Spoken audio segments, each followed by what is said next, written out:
So I did the scariest thing, having three little kids. I walked out of that corporate job and I never looked back. Today's episode features Stef Carlstedt, an entrepreneur, coach, and fellow podcaster with a truly transformative journey. After launching her career in the corporate world and earning that perfect job, Steph quickly realized she was meant for something more. Faced with personal challenges, including her father's early onset Alzheimer's, she boldly stepped away from the traditional path to pursue entrepreneurship and build a life and business on her own terms. In this episode, we'll dive deep with Steph to explore how she moved from burnout and misalignment to discovering her passion for human design and how she now helps other coaches and entrepreneurs build authentic, thriving businesses by aligning with who they truly are. If you're curious about leaving the shoulds behind and you want to unlock your unfair advantage in business, you won't want to miss this conversation. As always, if you found value from this content, please like and subscribe. All right, Stef Carlstedt, welcome to Beyond Fulfillment. Thank you. I'm so excited to be here. I appreciate it. Yes, absolutely. We're excited to talk to you. So, Steph, you are a coach for entrepreneurs, also a podcaster, and you've had this coaching practice for a number of years now, and you got quite an interesting journey because you were in corporate and then you left to become an entrepreneur, and you faced some challenges that totally put you in a different direction. Can you just tell the viewers your backstory and how you got to where you are right now? Yeah, for sure. So I always like to say that I always felt like I was never meant for the norm. I was never meant for the normal trajectory of life, college, graduate school, perfect job, retire. But I followed that trajectory in the beginning. I got the graduate degree, I got the quote unquote perfect job, and I immediately felt like I was shrinking and something was missing. I felt unheard. I felt that I didn't fit. And my dad was actually diagnosed with early onset Alzheimer's about 2 months after I got that perfect job.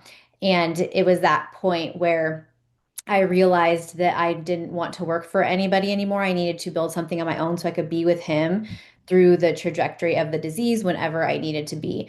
Looking for household goods loads?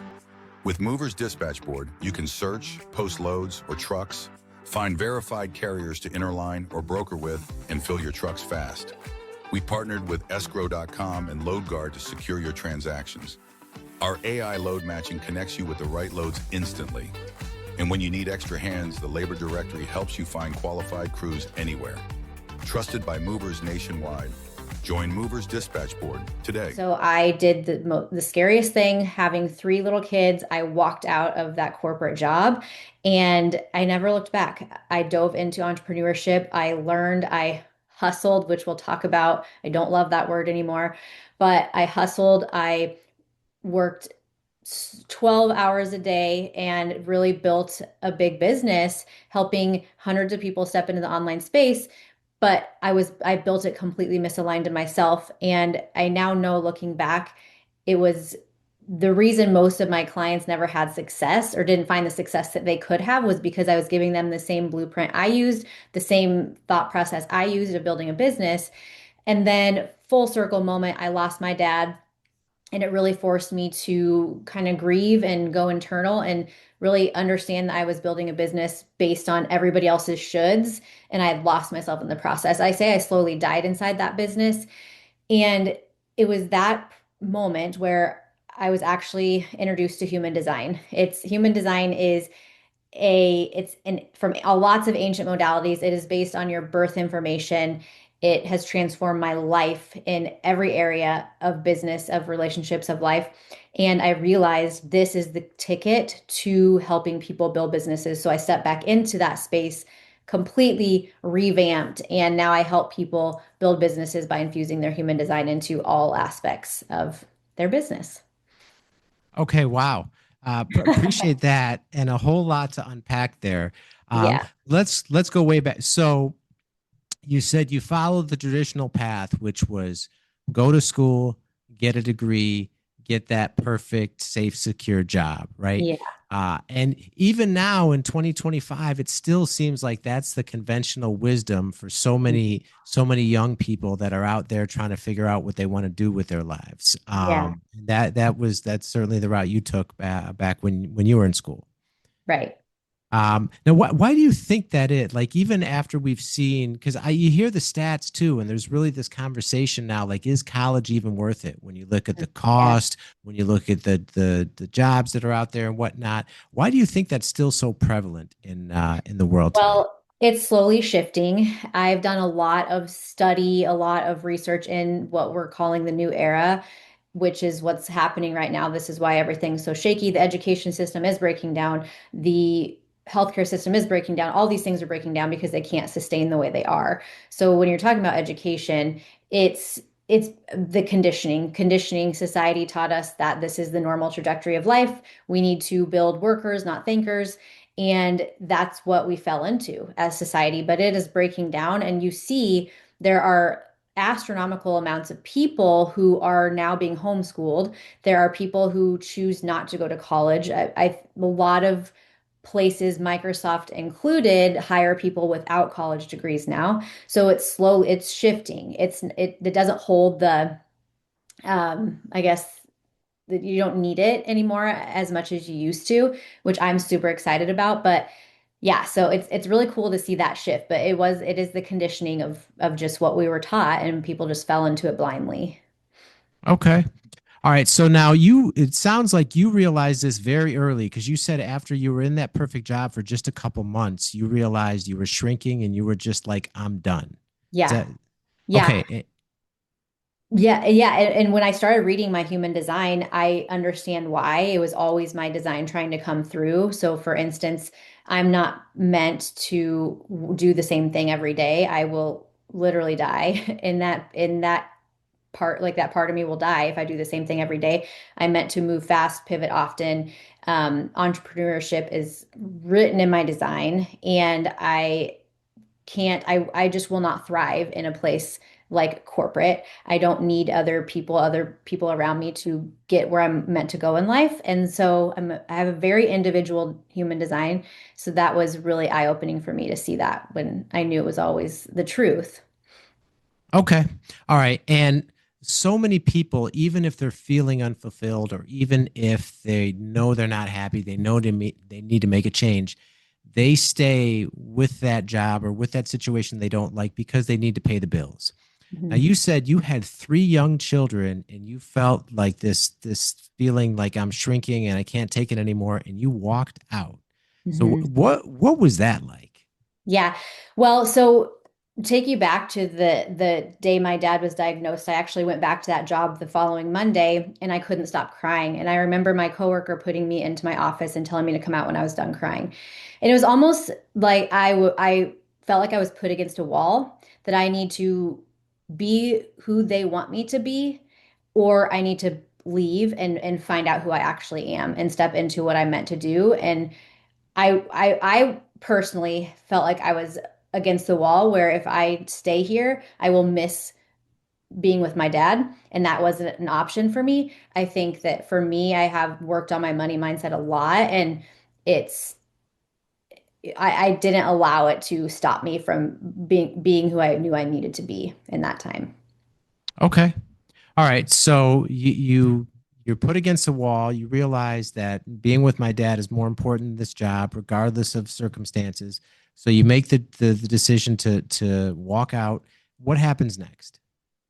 I dove into entrepreneurship. I tried all of the things that were out there. I really learn to trust myself and learn to tune out all of the noise, because I didn't have, and I still don't have, any friends and family around me that are entrepreneurs.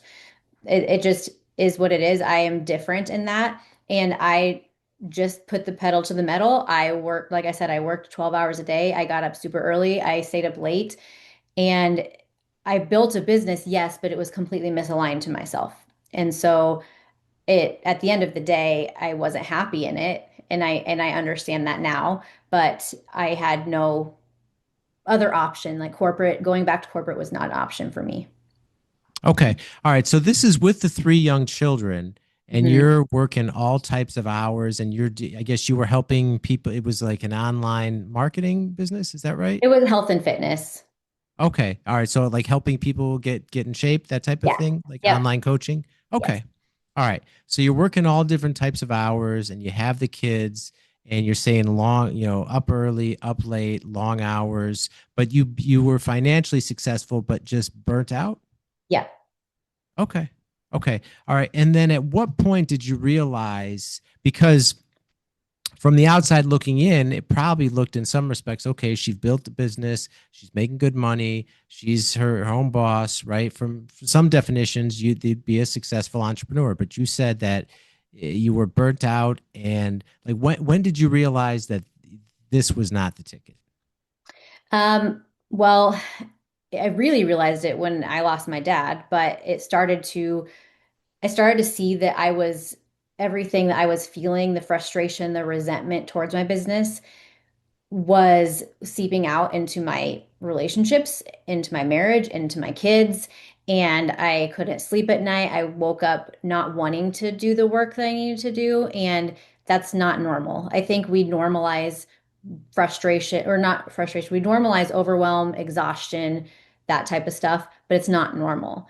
And I think that I was at that point where I couldn't keep going like that in order to just sustain a paycheck.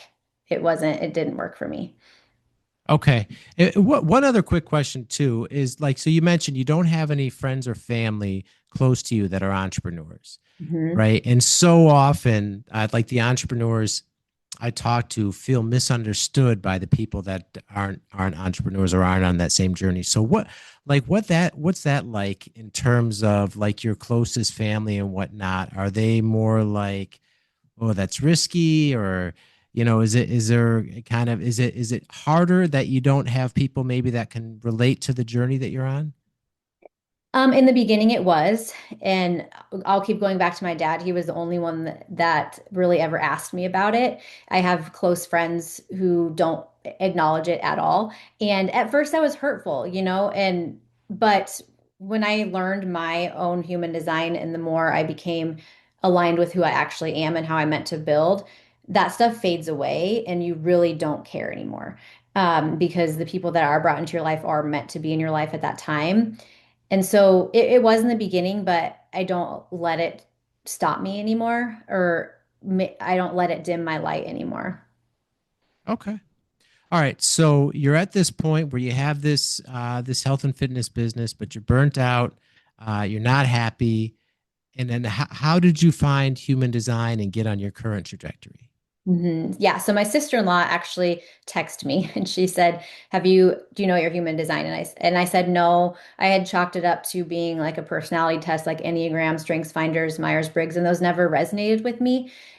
And so I, that's what I had chalked it up to that. And she said, you need to read it. And so I got my free chart and I started reading my profile and my energy type. And I finally felt like I knew why I always felt the way I did. And I felt seen, I felt heard, I felt validated.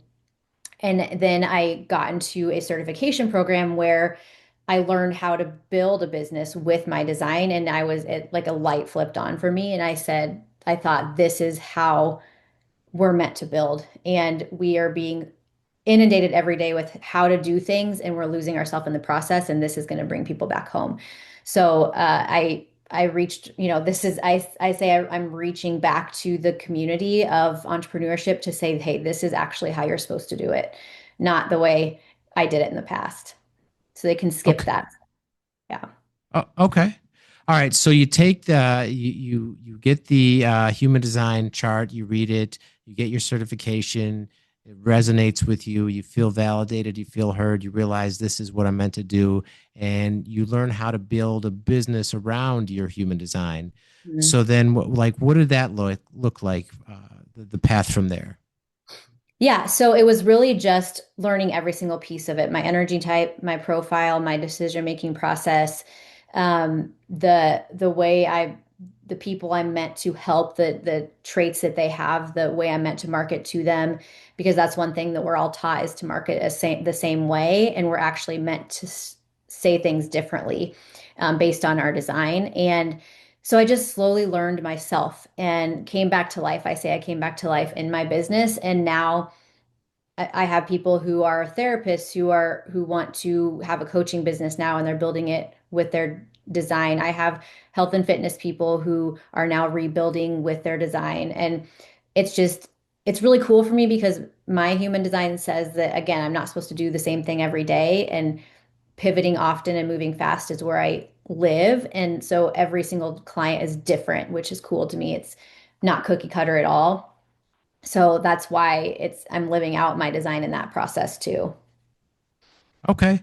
All right. And so your coaching business, you work with various service provider entrepreneurs to basically help them expand expand their Yeah, business. Is so that what you do?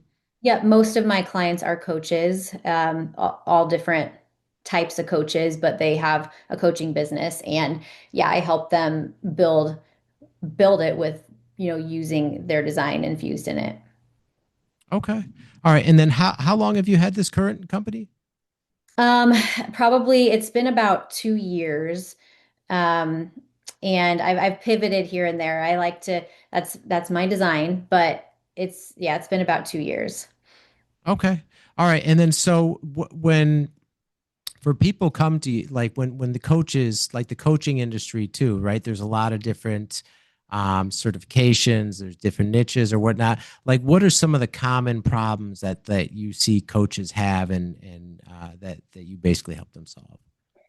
Every single client comes to me having tried all the strategies, all the formulas, the high ticket model, the digital marketing, the this is how you're meant to market, this is how you need to niche down. Some designs actually aren't meant to niche down, and so it really suffocates them. But all my clients come to me with I've tried this for years and nothing has worked, and then we unlock why within their design.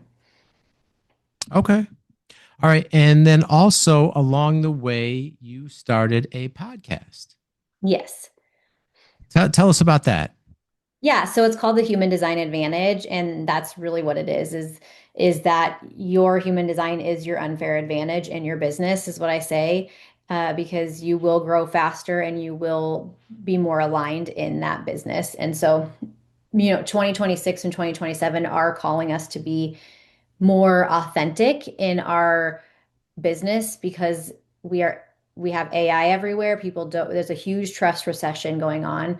And so we have to really build within our design in order for us to go from shouting out into the void to really being heard and seen by the people that need us to help them. Okay.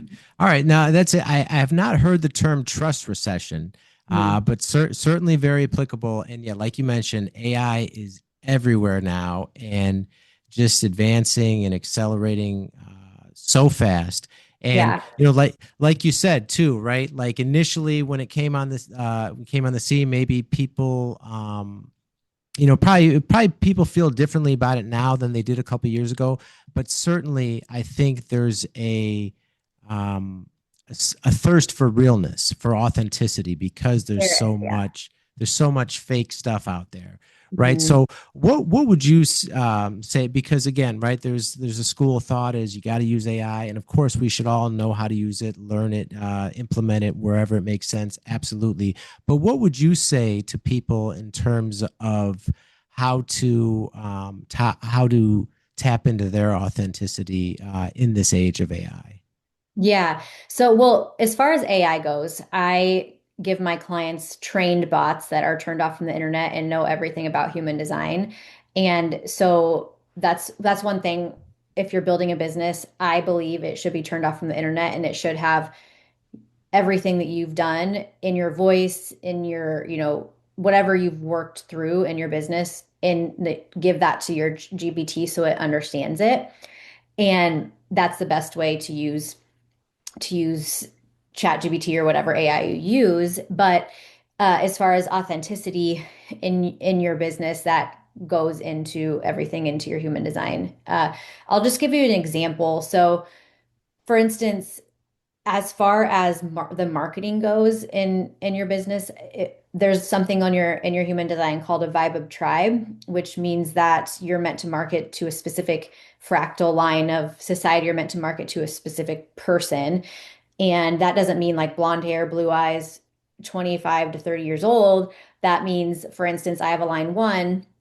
So my marketing needs to be they need to know all the details of everything. They need all the FAQs. They need every single thing that they're going to get because they need to dive deep into everything that they will get from me. Whereas if someone has a line four, they need to really talk about in their marketing that their people will be a part of a community and that you're going to take care of them. So they're completely different. But unfortunately, we have been taught to market in a specific way by a lot of people, and that literally shuts off our magic and how we're meant to speak. So that's just one example.